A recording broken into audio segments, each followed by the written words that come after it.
한국어로 된 성경을 다시 한번 읽겠습니다. 여섯째 달에 천사 가브리엘이 하나님의 보내심을 받아 갈릴리 나사렛이란 동네에 가서 다윗의 자손 요셉이라 하는 사람과 약혼한 처녀에게 이르니 그 처녀의 이름은 마리아라. 그에게 들어가 이르되 은혜를 받은 자여 평안할지어다. 주께서 너와 함께 하시도다 하니 처녀가 그 말을 듣고 놀라 이런 인사가 어찌함인가 생각하매 천사가 이르되 마리아여 무서워하지 말라. 내가 하나님께 은혜를 입었느니라.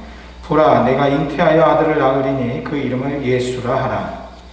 그가 큰 자가 되고 지극히 높으신 이의 아들이라 일컬어질 것이요 주 하나님께서 그 조상 다윗의 왕위를 그에게 주시리니 영원히 야곱의 집을 왕으로 다스릴 것이며 그 나라가 무궁하리라.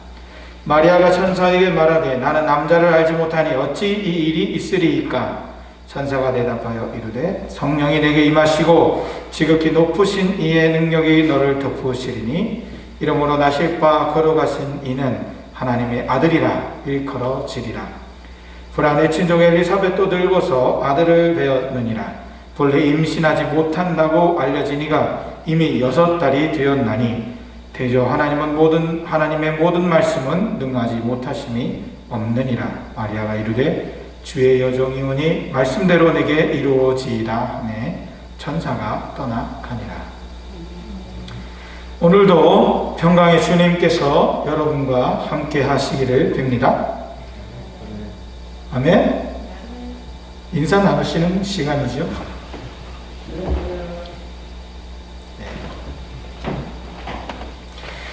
여러분께 먼저 고백을 할 게 있습니다. 오늘 설교 메시지는 대구 성서 아카데미라고 하는 데에서 찾은 설교 말씀입니다. 근데 이 원래 본문이 굉장히 길고 내용이 많더라고요. 그래서 그걸 요약하고 정리해서 오늘 말씀을 전하게 되었습니다. 말씀을 묵상하고 설교를 준비하는 동안에 어떻게 하면 여러분들에게 바른 신앙을 알려드릴 수 있을까 고민하고 여러 가지 자료를 찾다가 이 사이트를 보게 됐고요. 그것을 제 것으로 소화하는 데 시간이 오래 걸렸습니다. 오늘 차근차근 주의 말씀을 중심으로 해서 성탄과 관련된 우리의 신앙 고백을 한번 점검해 보고자 합니다. 우리가 드리는 사도신경에 예수님의 신성에 관한 고백과 더불어서 인성에 대한 고백이 이렇게 시작이 됩니다. 이는 성령으로 잉태하사 동정녀 마리아에게 나시고. 여기에 해당하는 성경 본문이 몇 되지 않습니다만 오늘 이 본문이 우리가 읽었던 본문이 바로 그 가운데 하나입니다. 전능하신 하나님의 말씀의 능력으로 남자와의 성관계가 없이 처녀로서 마리아는 하나님의 아들 예수를 잉태하게 되었다는 내용입니다.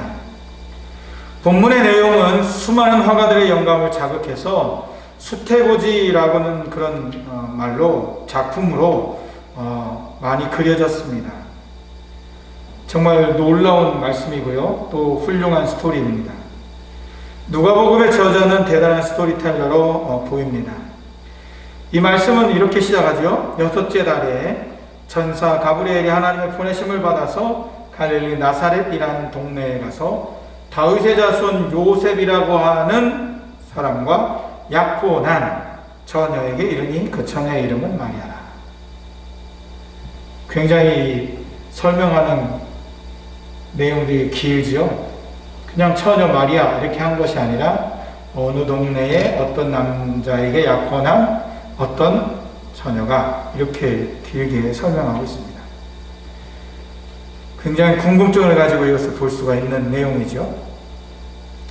여기서 여러분들이 아시다시피 6째 달은 마리아의 친족인 엘리사벳이 이미 임신한 기간을 의미합니다.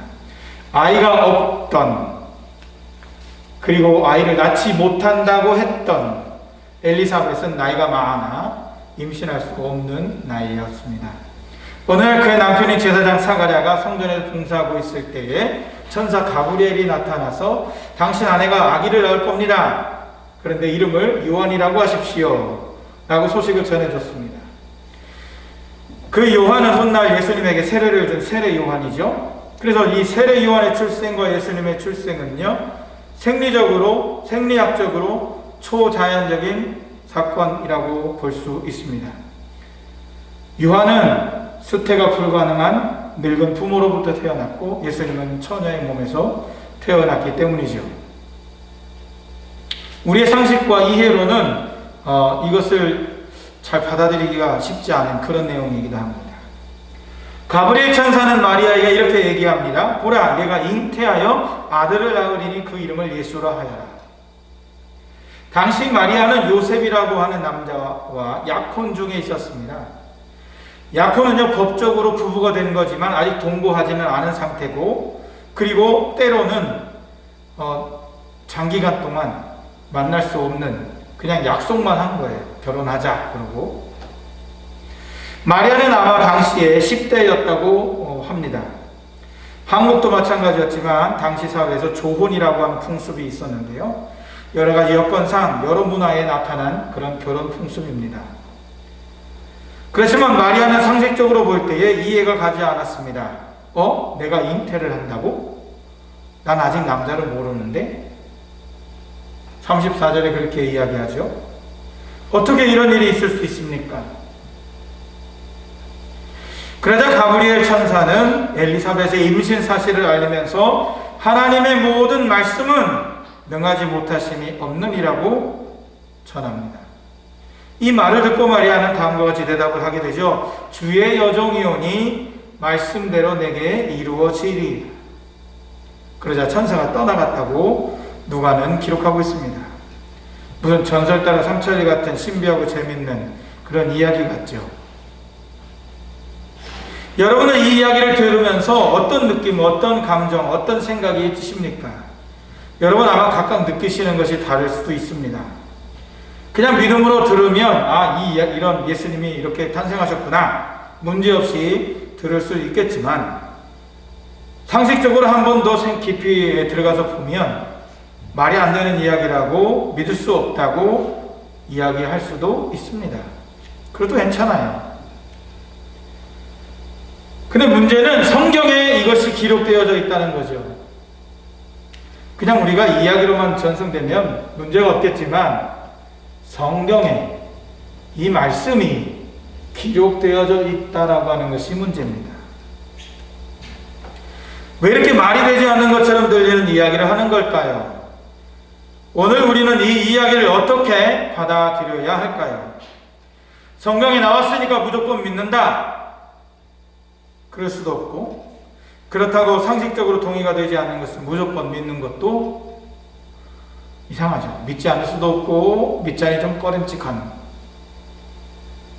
우리는 여기서 이 문제를 두 가지 차원에서 나눠보고자 합니다. 하나는 객관적이고 실체적인 진실이라고 하는 부분이고, 또 다른 하나는 신앙적이고 신학적인 의미를 찾는 것입니다. 성경은요, 언어와 문자로 기록되어져 있습니다. 맞습니까? 그렇죠? 아닌가요? 그림으로 다 되어 있나요? 물론 어렸을 때는 그림으로 이렇게 보기도 하죠. 글로 적힌 문학적인 형식을 가지고 되어 있는 책이기 때문에 해석이라고 하는 것이 동반되어야 하죠. 그 글의 의미를 살펴보아야만 하기 때문에 그렇습니다. 이제 먼저 실체적인 진실에 속한 문제를 다뤄봅니다. 동정녀 잉태에 관한 성경의 언급은 그리 많지는 않습니다. 구약의 메시아 동정녀 탄생 예언은 빼고 신약에는 딱 두 곳밖에 나타나 있지 않습니다. 마태복음과 누가복음, 오늘 본문이죠. 그런데 이 두 성경은 다른 신약 성경에 비하면 상대적으로 훨씬 더 뒤에 기록되었다고 합니다. 그것이 학계의 정설이죠. 일반적으로 다 그렇게 생각한다는 거예요. 학문적으로는.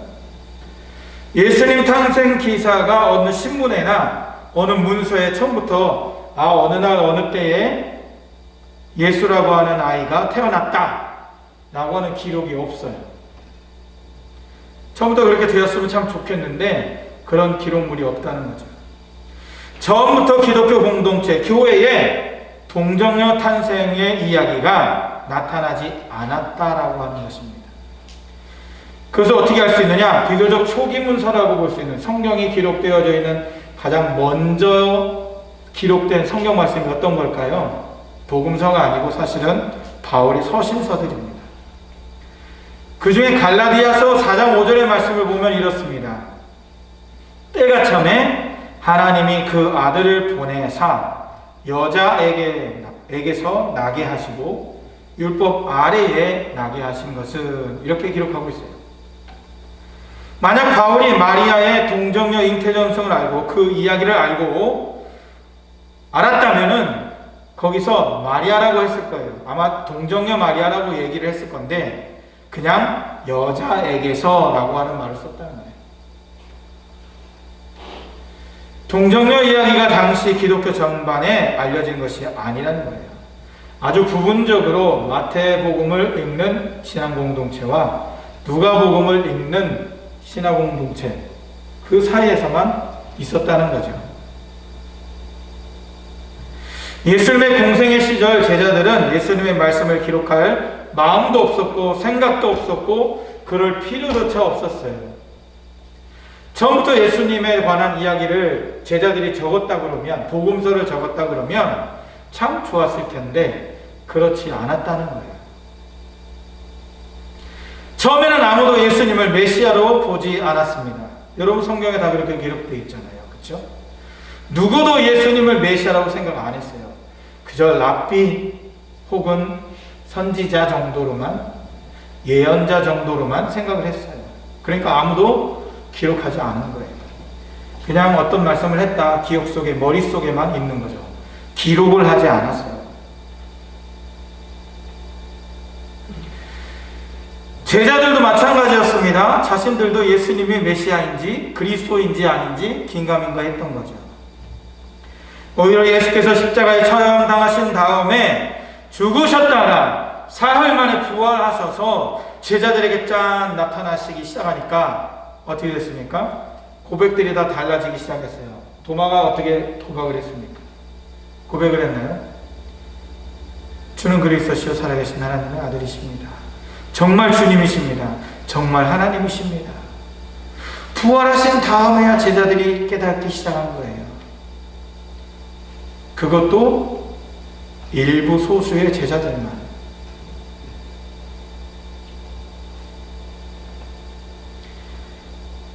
부활하신 예수님의 현존 경험 앞에서 그들이 그리스도에 대한 믿음을 가지게 되었다고 하는 것입니다. 제자들은 예수 그리스도를 통해 구원을 경험하게 됐습니다. 아, 이분이 그리스도시구나. 죽음에서 우리를 구원하실 분이시구나. 이 경험에서는 동정녀 이야기가, 예수님이 마리아로부터 태어났다는 이야기가 별로 중요하지 않았어요. 그래서 주님의 십자가와 주님의 죽으심과 주님의 부활하심이 먼저였다는 거죠. 이것이 복음의 핵심이었습니다. 동정녀 탄생 이야기는 예수님의 이야기가 전파되는 과정에서 훨씬 이후대에 전해지게 된 것입니다. 이것이 무슨 뜻이냐 하면 예수 탄생에 대한 이야기가 당시 세계와 문화에 필요하기 때문에 중요하게 대두되기 시작했다는 거예요. 이게 실체적 진실에 관한 문제입니다.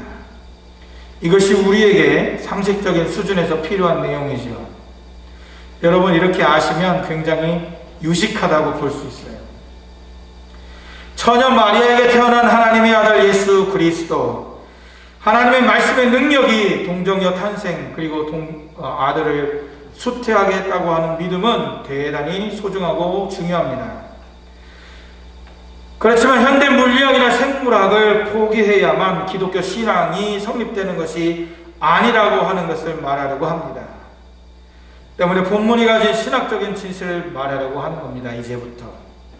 이것은 제가 혼자 얘기하는 것이 아니라 이미 널리 알려진 이야기입니다. 누구라도 검색을 통해서 발견하실 수 있는 그런 내용입니다. 동정녀 마리아라고 하는 표현에서 중요한 것은 동정녀가 아니라 마리아라고 하는 것입니다. 앞에서 인용한 갈라디아서 4장 5절에 있는 말씀에서 바울이 이야기한 것처럼 예수 그리스도께서 여자의 몸을 통해서 이 세상에 오셨다라고 하는 것이 중요하다는 거예요. 이사야서 7장 14절 그리고 창세기 3장에서 원시복음으로 제시된 여자의 후손이라고 하는 이야기가 나오죠. 뱀에게 이렇게 얘기하십니다. 하나님께서 여자의 후손이 너의 머리를 짓밟을 것이다. 구약 성경에는 이 두 구절밖에 없어요. 바울이나 후대교회에서 이 사실을 강조한 이유는 당시 이단이 영지주의가 있었기 때문에 그래요. 영지주의가 어떤 거죠? 영지주의의 영향을 받은 사람들은요, 예수님의 인성을 무시하고 부정합니다. 예수님이 하나님의 아들이라고 한다면 삼위일체 차원에서 하나님과 본질이 동일하다고 생각을 했어요. 그래서 인간과 똑같은 속성을 그대로 가졌다, 이거는 말이 안 되는 거였어요. 영지주의자한테는. 일리가 있는 주장 같죠. 그런데 보세요. 예수님이 33살, 33년 동안 다른 사람과 똑같이 태어나고 먹고 마시고 잠을 주무시고 일을 하시고 그랬다는 거예요. 사람과 똑같이 사셨어요. 인간이 가지고 있는 모든 제한적인 요소를 그대로 가지고 계셨습니다. 그런 분을 그대로 초월적인 하나님이라고 주장할 수 없다는 것이 바로 영지주의자들이었어요. 그래서 그들은 예수님의 실체가 아니라 하나님의 그림자로 살았다. 그래서 이걸 신학적인 용어는 뭐라고 부르냐면 가현설, 그리스도 가현설이라고 불러요. 정통 교부들은 이러한 주장에 대해서 이거는 이단이다 라고 이야기를 했습니다. 배격한 거죠. 예수님은 그림자가 아니라 우리 인간과 똑같은 모습으로 사셨다. 처녀잉태 개념에서도 마리아는, 핵심은 마리아라고 하는 여자, 그녀의 몸, 그녀의 자궁입니다. 예수님은 하늘에서 뚝 떨어지지 않았고요, 가짜 몸으로 이렇게 나타난 게 아니라고 하는 거예요. 다른 사람들과 똑같이 여자의 몸에서 10달 동안 있다가 세상에 태어났다라고 하는 것입니다. 이런 신학적인 해석이 옳다면 결국에 동정녀 탄생, 동정녀에서 출생했다라고 하는 것이 무너지고, 따라서 예수님이 하나님의 아들 메시아라고 하는 사실도 흔들리는 게 아니냐, 이렇게 걱정하실 분들이 혹시 있을지 모르겠습니다. 아닙니다. 동정녀 잉태는 근본적으로 예수님이 하나님의 아들이라는 사실에 대한 증거가 아니에요. 오히려 반대입니다. 예수님이 하나님의 아들이시기 때문에 동정녀 잉태가 가능한 것입니다. 이것이 신학적인 표정이고 표시입니다. 이 신앙 고백이 우리에게 중요한 거예요. 동정녀 탄생 이야기는 처녀인 마리아에게 출생했기 때문에 예수가 하나님의 아들이라는 사실이 증명되는 것이 아니라, 하나님의 아들이기 때문에 처녀인 마리아의 몸에서 출생할 수 있다라고 하는 신앙 고백입니다. 무엇이 다른지 이해가 하십니까? 그런 차원에서 오늘 본문의 마리아는 신앙인의 모델이 된다라고 하는 거예요. 오늘 본문을 다시 한번 보시겠습니다. 가브리엘 천사는 마리아가 잉태하여 아들을 낳을 아기 이름을 예수라고 하면서 그가 누군지 이렇게 얘기합니다. 그가 큰 자가 되고 지극히 높으신 이의 아들이라 일컬어질 것이요, 주 하나님께서 그 조상 다윗의 왕위를 그에게 주시리니 영원히 야곱의 집을 왕으로 다스리실 것이며 그 나라가 무궁하리라. 이 구절은 태어날 아기 예수가 구약이 약속하고 있는 메시아고 하나님의 아들이라고 하는 의미입니다. 예수님의 정체성에 대한 신학적인 진술입니다. 누가복음은 예수님이 하나님의 아들로서 온 세상의 왕이라고 하는 사실이 부활 이유가 아니라 이미 마리아의 몸에서 잉태될 때부터 확실한 것이라고 하는 사실을 말하고 있는 것입니다. 예수님은 평범한 사람으로 세상에 태어나서 하나님의 일을 하시다가 나중에는 하나님의 양자가 된 것이 아니라 처음부터 하나님의 아들로서 세상에 오셨다라고 하는 거예요. 이것이 예수님의 성육신입니다. 누가복음을 읽는 독자들은 마리아의 입을 통해서 바로 그 사실을 받아들이고 이렇게 고백하는 겁니다. 주의 여종이 오니 말씀대로 내게 이루어지이다. 예수님이 하나님의 아들로서 세상에 오셨다는 사실을, 즉 예수님은 존재론적으로 하나님의 아들이었다고 하는 사실을 받아들입니다. 그래서 겸허하게, 겸손하게